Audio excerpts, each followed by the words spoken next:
Eu falo em nome de Walter de Souza Braga Neto, um homem que prestou 42 anos de serviços prestados ao Exército Brasileiro, sem qualquer mancha, sem qualquer mácula, sem qualquer apontamento na sua vida. É um homem de reputação ilibada.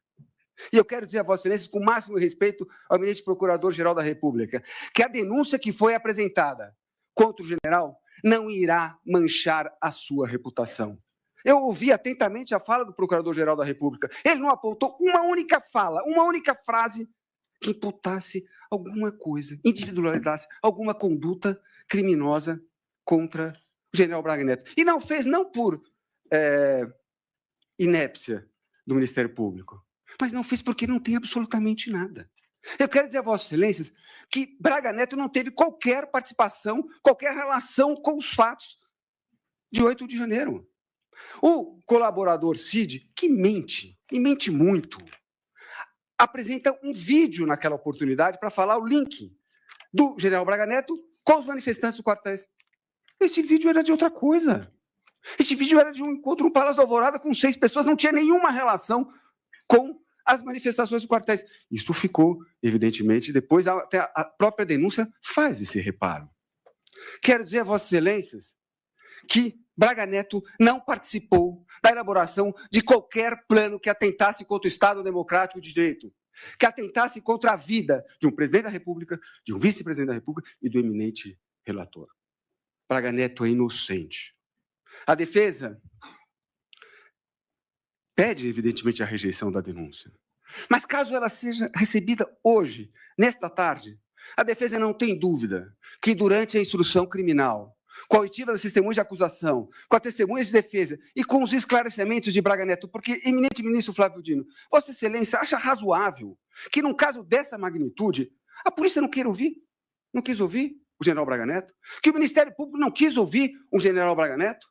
Não me parece razoável isso. Não me parece razoável. Parece que a polícia já tinha uma narrativa e pronto. Para que ouvir a defesa? Para que ouvir o general Braga Neto?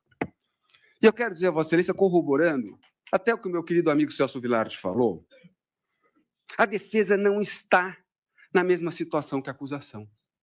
A defesa está com os olhos cobertos. A defesa está com a sua atuação cerceada, ministro Falandini. E esse cerceamento não foi praticado pelo eminente relator. Não foi.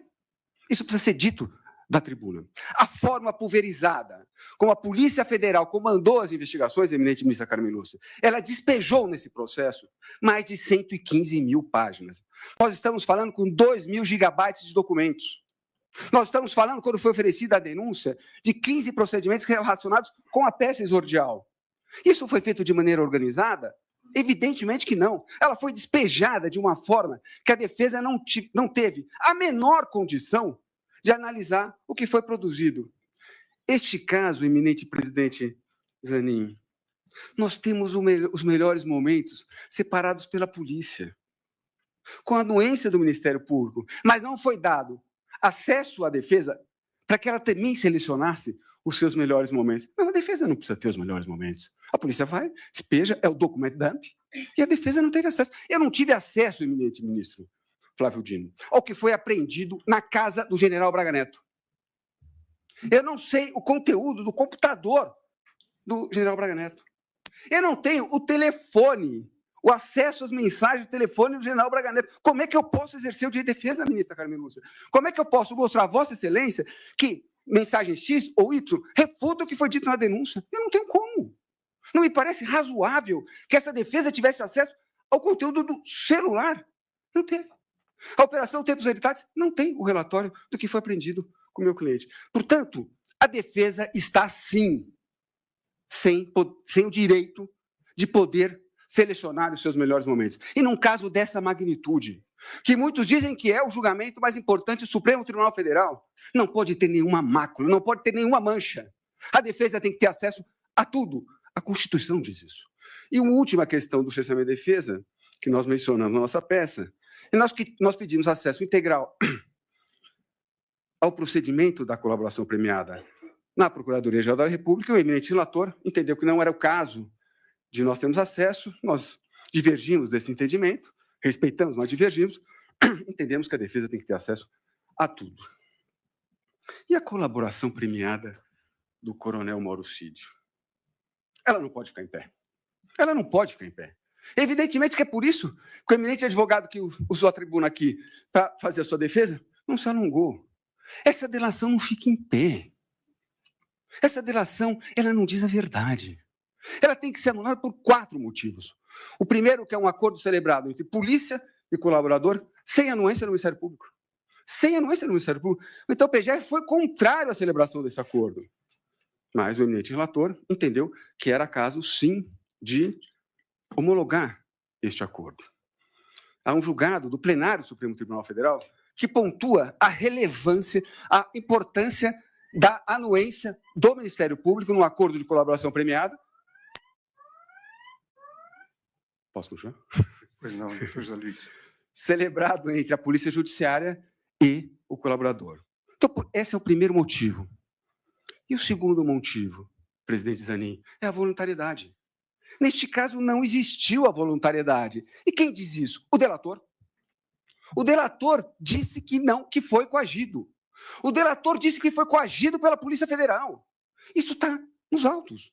A revista Veja Online, ela publicou diálogos feitos com o colaborador, e eu peço vênia para ler uns trechos. Eles queriam que eu falasse coisa que eu não sei, que não aconteceu. PET 11767, peça 85. Não vai adiantar, não adianta. Você pode falar o que você quiser. Eu vi isso ontem. Eles não aceitavam e discutiam. Discutiu. Que a minha versão não é verdadeira. Que não podia ter sido assim. Que eu estava mentindo. PET 11767, peça 86. Eu vou dizer, pelo que eu senti, eles já estão com a narrativa pronta deles. É só fechar. Eles querem o máximo possível de gente para confirmar a narrativa deles. É isso que eles querem. PET 11767, peça 88. Cadê a voluntariedade? Cadê a voluntariedade? Ele mentiu. Ele foi induzido pela Polícia Federal. O eminente relator designa uma audiência e designa um magistrado, um juiz instrutor, para presidir essa audiência. E nesta audiência, ministro Flávio Dino, ele ratifica que foi coagido. E num ponto exatamente que atinge o nosso cliente, o general Braga Neto. Olha o que diz o senhor colaborador quando inquirido pelo juiz instrutor. Por exemplo, eu não vou lembrar de tudo, mas, por exemplo, ele disse que teve uma reunião que aconteceu na casa de fulano de tal. Aí ele queria saber o motivo da reunião. Eu falei, não, o motivo da reunião era um encontro de amigos, né? O fulano de tal estava na cidade e quis cumprimentar o general. Mauro Cid, ele prossegue nesse relato, dizendo que os policiais falavam para ele, aí não, mas não pode ser só isso. Pô, mas peraí, não é possível que um general... E concluiu, ministro Flávio Dino. Então, eles tinham uma outra linha argumentativa, né, do que eles estavam investigando. E a linha que eu estava trazendo na minha versão dos fatos era outra. PET 11767. Ou seja, a Polícia Federal queria que ele incriminasse quem? O meu cliente. Quem diz isso? O colaborador. Cadê a voluntariedade? Ao término dessa audiência, foi decretada de ofício a prisão do colaborador. Terceiro motivo, é mentiroso. Com perdão de expressão, é mentiroso. Prestou 9 depoimentos e não fala absolutamente nada do general Braga Neto. Quando estava com o risco de perder o seu acordo, aí sim, ele fala um detalhe, ministro Flávio Dino, que é simples, ministro Fux, é o financiamento do plano. Quer dizer que ele presta 9 depoimentos, esquece de falar um detalhe que me parece que é fundamental, que é a entrega do dinheiro, ministra Carmen Lúcia. E ele esqueceu de falar. Por que ele esqueceu? Porque ele é mentiroso. Ele mente. Ele joga isso na reputação de um homem de 42 anos de serviço prestado ao Exército Brasileiro com uma tranquilidade. Portanto, esse é o terceiro fundamento que a defesa, de fato, colocou nas suas razões e no seu memorial para que seja anulada essa colaboração. E o quarto e último fundamento, com a máxima vênia ao eminente relator, que sempre vou render minhas homenagens a ele, é a participação de Sua Excelência na audiência com o Mauro Cid. A defesa entende que cabe ao Poder Judiciário, nesta questão, apenas analisar a regularidade e a voluntariedade, entende a defesa que não é o caso do Poder Judiciário ter uma manifestação mais efetiva. Presidente Zanin, registro aqui que é sempre uma honra estar com Vossa Excelência, reencontrá-lo agora, sentado no Supremo Tribunal Federal e presidindo esta colina turma, Vossa Excelência sabe o respeito e a admiração que tenho pelo senhor. A defesa pede que seja reconhecida a nulidade do feito a partir do momento da nossa intimação pelo cerceamento de defesa, porque a defesa não teve a chance de ter o acesso ao material bruto, ela não teve a chance de apresentar os seus melhores momentos, como teve a acusação com a anuência do Ministério Público. A defesa pede, num segundo momento, a rejeição da peça exordial, porque ela é baseada, sim, no acordo de colaboração premiada viciado, com todas as questões que eu coloquei aqui, um acordo de colaboração premiada com o máximo respeito, eminente ministra Carmen Lúcia, mentiroso. E o último fundamento da rejeição é porque não há, na peça exordial, uma única conduta descrita pelo Ministério Público. E, repito, não há, porque o general Braga Neto não praticou qualquer conduta criminosa. Eram essas as questões que eu gostaria de colocar dessa tribuna, renovando a Vossa Excelência, a todos os ministros integrantes dessa colheita da primeira turma, e da eminente ministra Carmen Lúcia, porque eu tenho profundo respeito e carinho. Mais uma vez, presidente, muito obrigado pela atenção.